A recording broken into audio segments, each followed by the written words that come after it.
Careblazer, in this video today, we are going to uncover the secret to a longer, happier life. This finding comes out of the longest study ever conducted. It's called the Harvard Study on Adult Development. It started in 1938.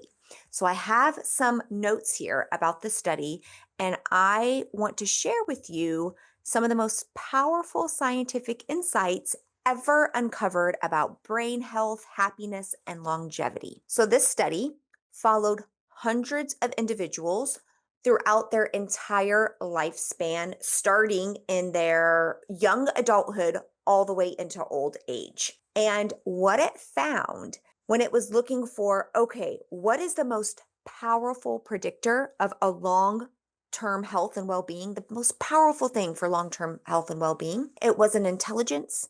It wasn't how many achievements somebody had had in their life.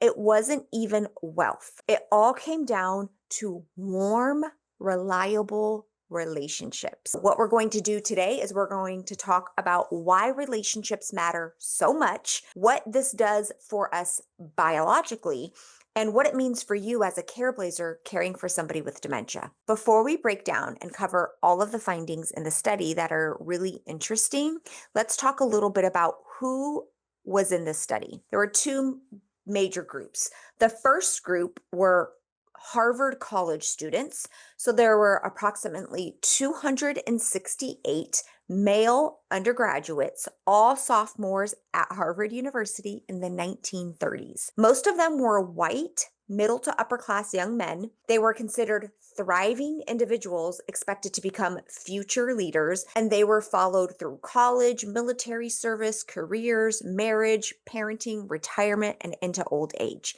That was the first group. The second group, they were referred to as the inner city Boston boys.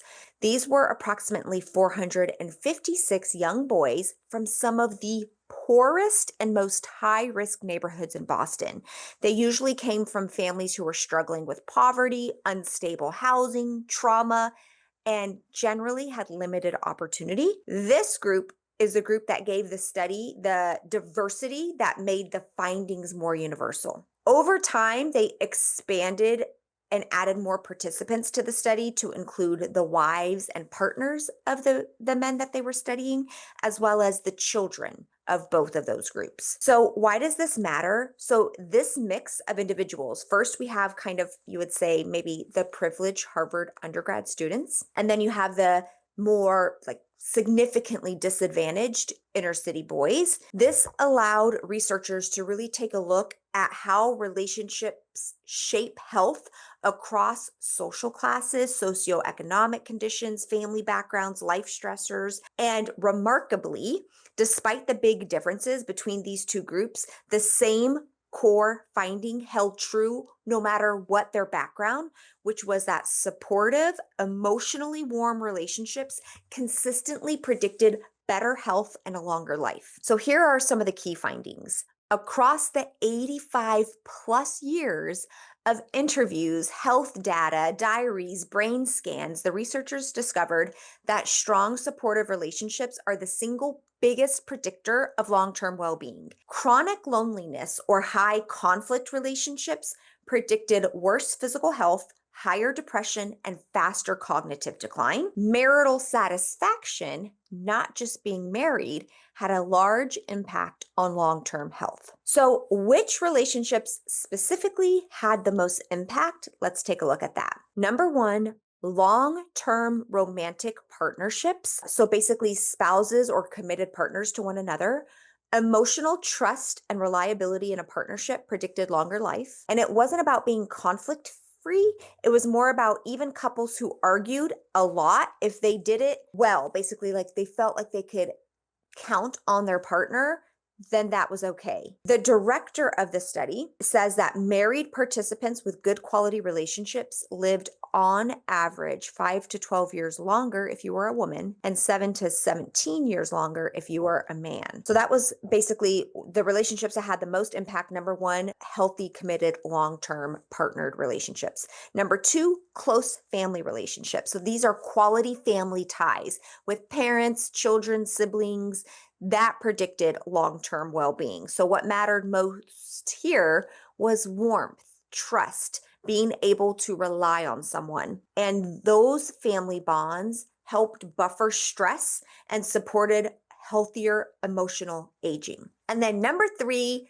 deep friendships and community connections. So close friendships where people felt truly understood, trusted, showed strong effects on happiness and health. In the community, casual but positive relationships contributed to healthier, happier lives. So basically, the director of the study says simple, pleasant interactions with people in daily life also matter, even if it's not a like a super close relationship. And importantly, quality over quantity. So a few reliable, warm relationships are more beneficial than a large but shallow network. So those are the three most important relationships to a happier, healthier life. Very healthy, close committed relationship, close family relationships, and close friendships, and even casual connections with the community. Okay, so now let's talk a little bit about the biology of how relationships can have such an important role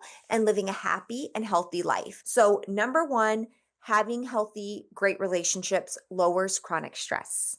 Number two, it activates our safety circuits. So, trusted relationships release oxytocin, which you may have heard of before as the love chemical. It basically helps us bond to one another. It releases serotonin, which helps stabilize our mood.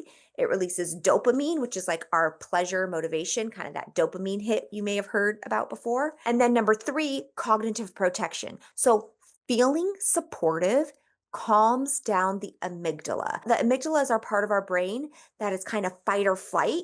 It helps us detect danger, process what's a threat, and know when things are okay. And so having a community of people trustworthy around you helps calm down that area. And so those are the three things. Basically, reduces chronic stress.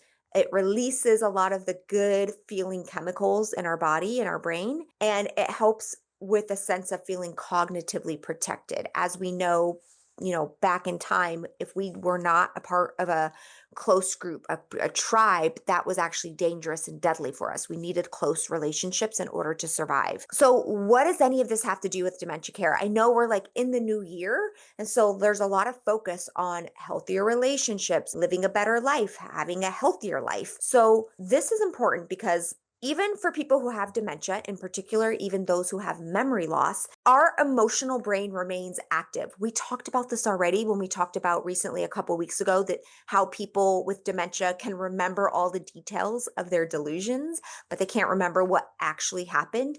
It's because people with dementia, their emotional memory is often fine, even though their rational, factual memory is not. People with dementia still have the ability to feel safe, comfortable, cared for, to have connection, to have trust. Even without being able to remember all the factual things we're saying to them, they're able to remember the feeling we have with them. So when we have warm interactions and relationships with people who have dementia, this builds up trust and confidence, which is going to make it more likely that they're going to accept help from us. It's going to reduce how often they argue or resist or push back against what we're trying to do. Also, it just builds that emotional trust, which is so essential as their disease progresses and they need more and more help with especially sensitive items and tasks like bathing and toileting and dressing.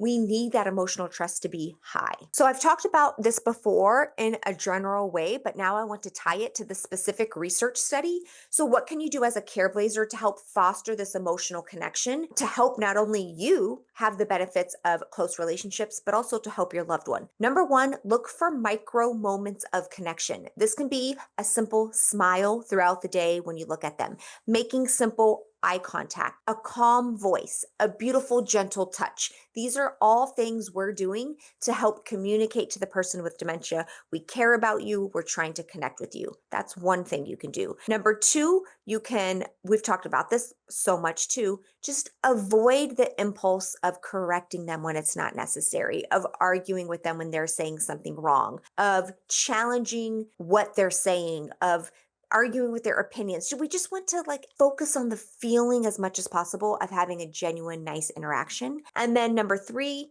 we want to do for us as the Careblazer, maintain our own relationships as much as possible outside of the person you're caring for.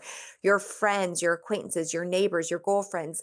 Sure, the relationship is going to change in how it looks. Maybe you can't go out as often, you can't see them as often, but still maintaining that close connection through phone calls, text messages, a DM here and there. It's really important for your own health and well-being. So, after 85 years, this Harvard study delivers a simple but profound message, and that is good quality relationships are the foundation of a happy and healthy life. So, as we're entering into a new year, I would encourage you to reflect and maybe think about the healthy, quality relationships you want to foster, you want to continue fostering, or you want to try to foster in this coming year. All right, I am sending you so much love. Bye. Also, Nico gets a belly rub for every person who subscribes from this video. So if you haven't already, click the red subscribe button. It's totally free, and Nico says thank you very much.